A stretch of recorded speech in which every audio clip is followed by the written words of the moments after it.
Alright, well, I am here, and my help's not here yet, so maybe we'll work on the superhero part 2. So a little more history on that thing. The last one we just kind of went over kind of how it got started. It was just, I don't say it's an accident, it's something that I wanted to do for quite some time.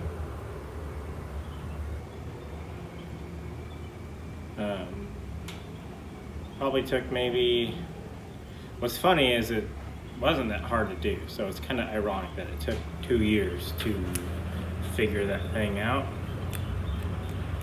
But I was playing around with parts one night, I had a friend over, co-owner of the pole truck, and I was like, I bet this is, I know pretty confidently that I can make this happen based off of my history of welding cast aluminum and cast steel, cast iron.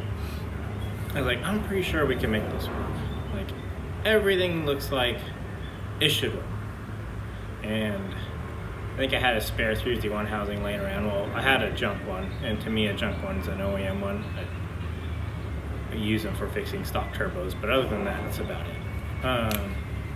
So we tried it on that first, because that didn't really cost any money. A little bit of time and materials, not really a whole lot of money. We weren't tearing up perfectly good housing. So we cut that up, and it looked like it'd work.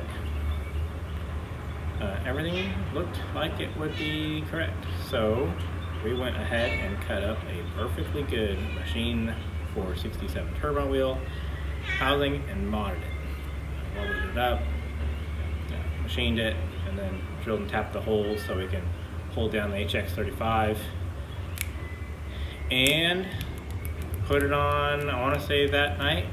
I got a video of that. We'll put it in the video. The very first startup, idle, and stage of the very first HX Superhero.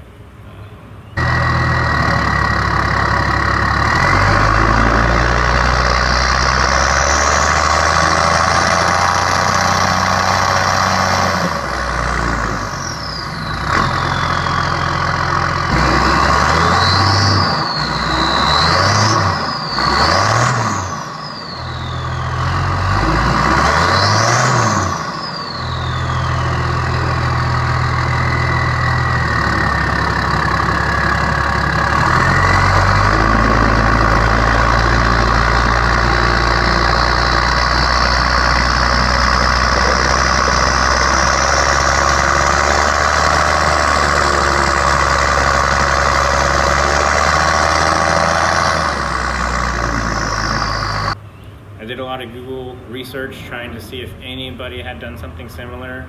Not that anybody couldn't have done it. All you need is a welder, a mill, and a plasma table, and you are good to rock and roll. Drill press and everything else, and if you want to make runs of them, you need a saw, so it's faster. But a lot of them I just cut by hand. So that's how that went down, and we did the first one, and it worked great. I mean, we knew from history that the 351 has a killer housing. Like, we were 100% certain after doing them for so long that we could make 800 wheel horsepower on that 9cm housing, and that they spooled faster than any current board unit that's out there. Can it beat the EFR and ETR stuff? Probably not. But the price point for those and durability issues that still may exist when used with non-diesels, just because of carbon contamination in the oil, it's kind of a tough sell to sell somebody on one of those chargers. The cost and the likelihood of failure is just higher. The great thing with journal bearings is, just like your crank bearings, they're designed to hold material. So if any kind of debris or anything gets in there, the bearing absorbs it and will hold on to it. And it can do that for quite some time until there's not enough bearing material left, given they're not supposed to be touching anything, but stuff happens, that they can't do it anymore. But that's the big durability. So the journal bearings, they're hydrodynamic, which means they're just like a torque converter, they're just like a harmonic balancer. Vibrations and stuff, because it's sitting on a fluid film, actually has 2 layers on top.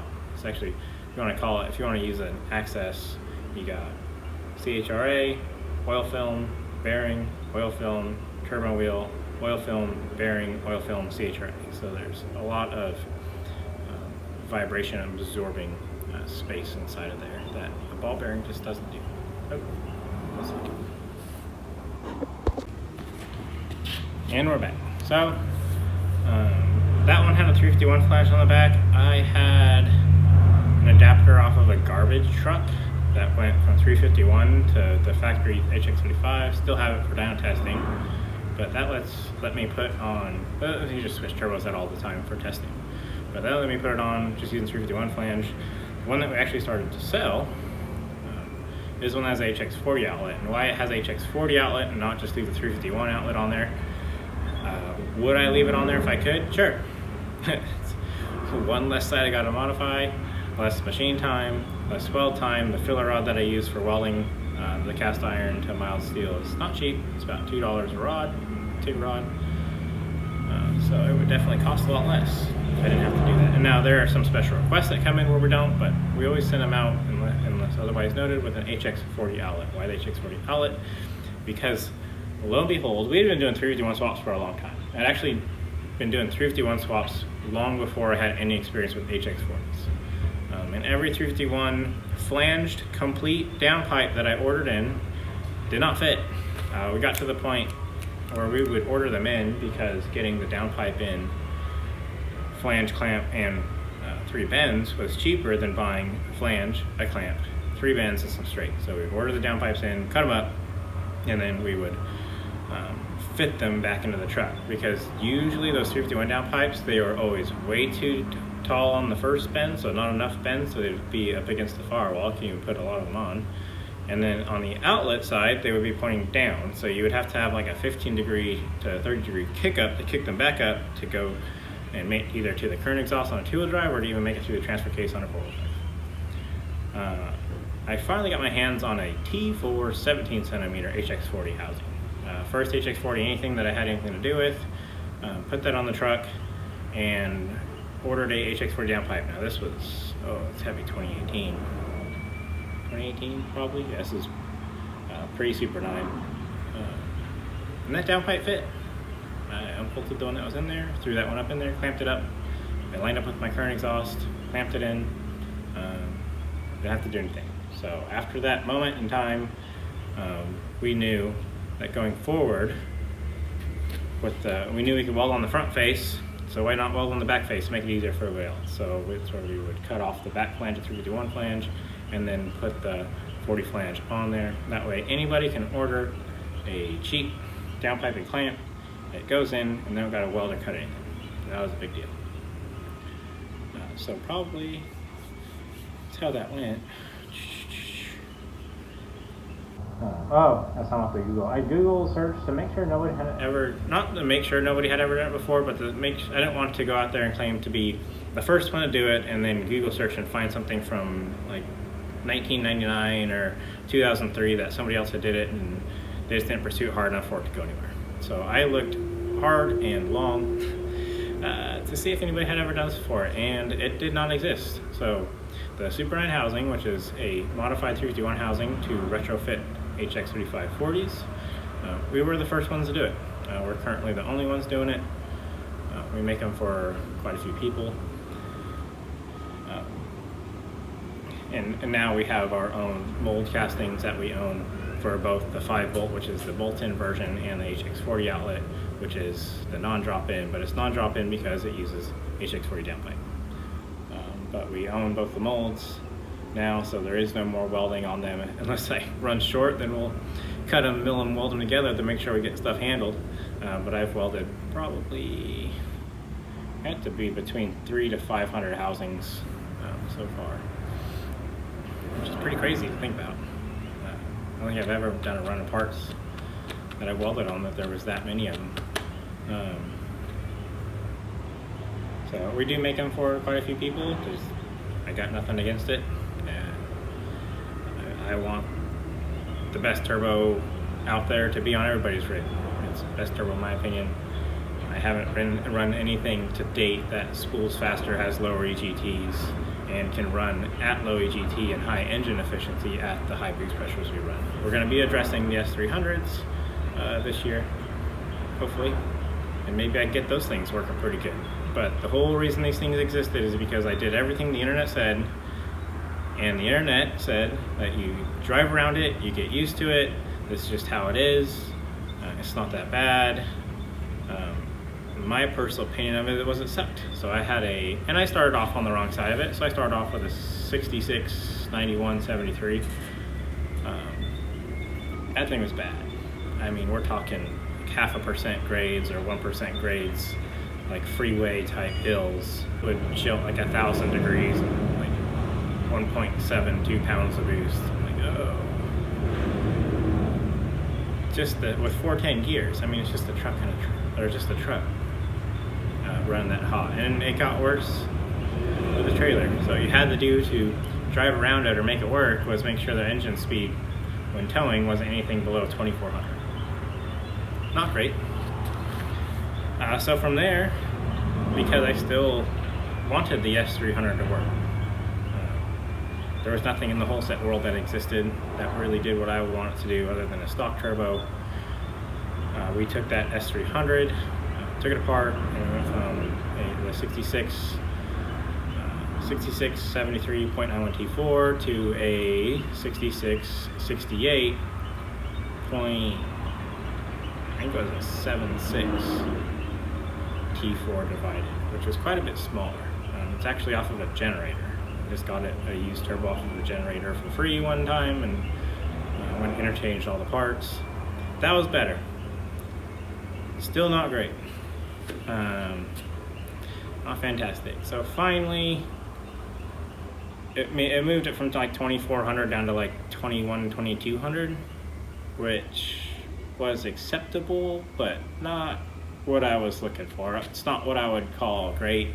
It's not something I personally could sell to people and be confident telling them you just drive around it. Like, I think this turbo is awesome, but you're gonna have to drive around it, you're gonna have to do this, you're gonna have to do that. They're really surgy if you're not careful. A lot of things about it that, from a sales perspective, to try and help somebody out, weren't there. From there, we ran a 6368.70 T3 gated. Better, 1950 RPMs.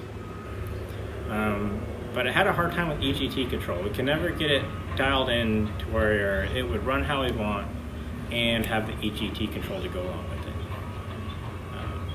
So we're getting closer to how we want response times to be, how we wanted it to drive, what its manners would be. And spool up is from off idle, and response time is from when you're cruising at low boost and you roll into it. So that's a response time. And then spool up, you can kind of see spool up is from when you start from a dead stop, 0 boost, idle RPM or really low RPM, and you bring it up. So there's spool up and then response time. Still not ideal. Was it the best thing I had tried yet? Yes. Was it what I was looking for? No. So that's when we kind of went back. Well, we started playing around, and then from here, one second. Back in, because you just enjoy hearing me talk about stuff. So from here, this is about the time when, well, we started sending housings in to get machined to a machine shop in Pennsylvania, and started playing around with those. So the 76, 67, 10-blade turbine wheel. It was, and we were using that in the 12. We did a 12, we did an 18, we did a 17, did a 19, did a 16, the 14. We've played with all the housings. I even have, I think in the back, I even have a 22 and a half, or whatever, the 92 housing. Played with a lot of the housings. That was a big jump. Well, actually, I should say we started with the 64 turbine. That's what we ran in the 17 centimeter at first. Definitely had a little better response time than the T3 68 S300. but no EGT control. I mean, we could peg that thing to 1600 degrees, no problem. Anything past 38 pounds of boost, EGTs just go through the roof. Didn't matter how big we made the housing, it would do the same thing.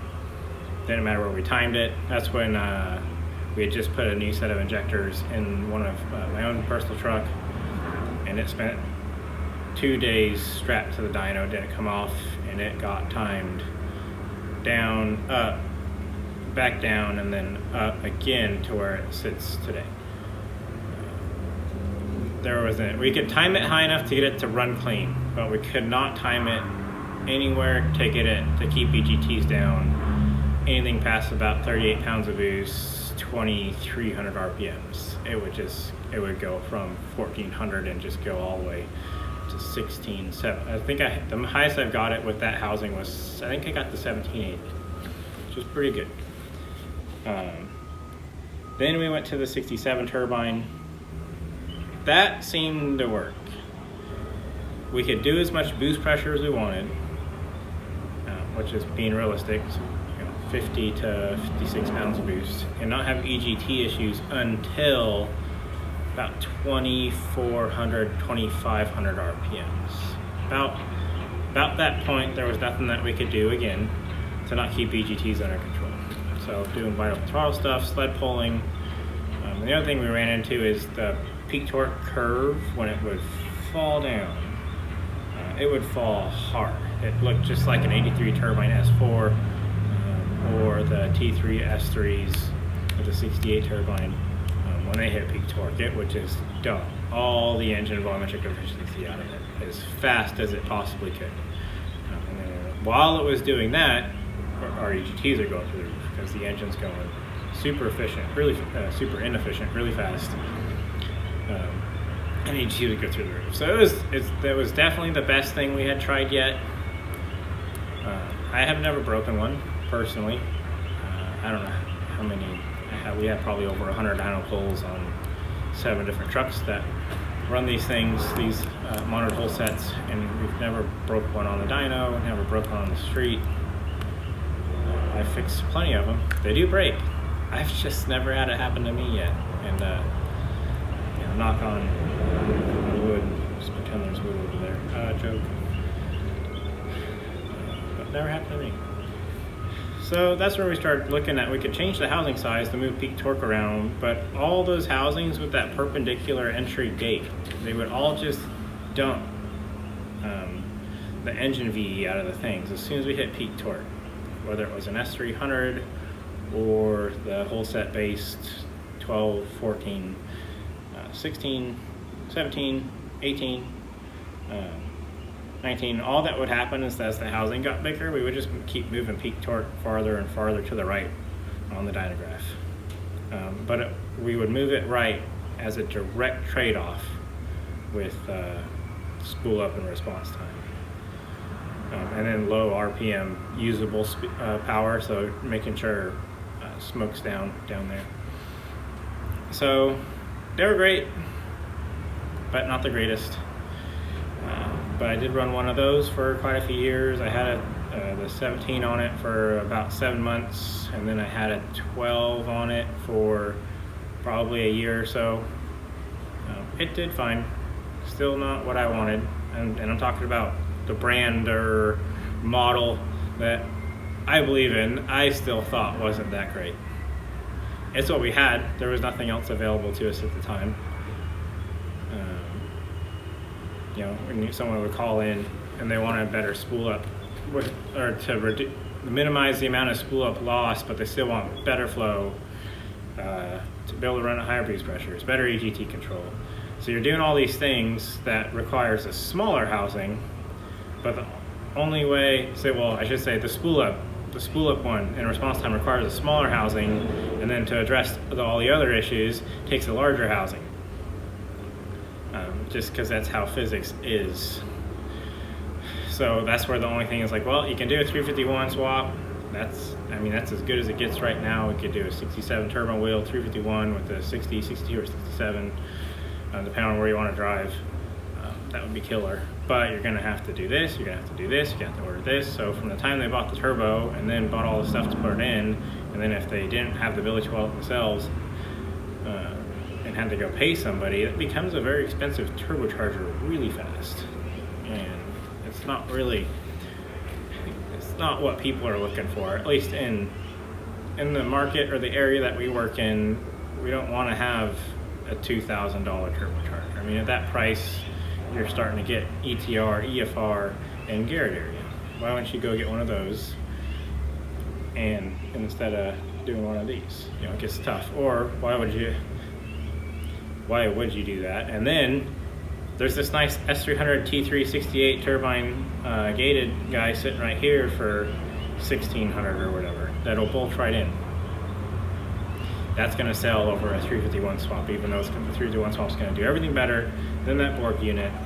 That turbo is going to sell because it's just a better deal. It's easier to install. The durability is there. And it works good enough. You know, a lot of things are worth driving around if the deal's right. So finally, after all this time, the Super 9 was born, and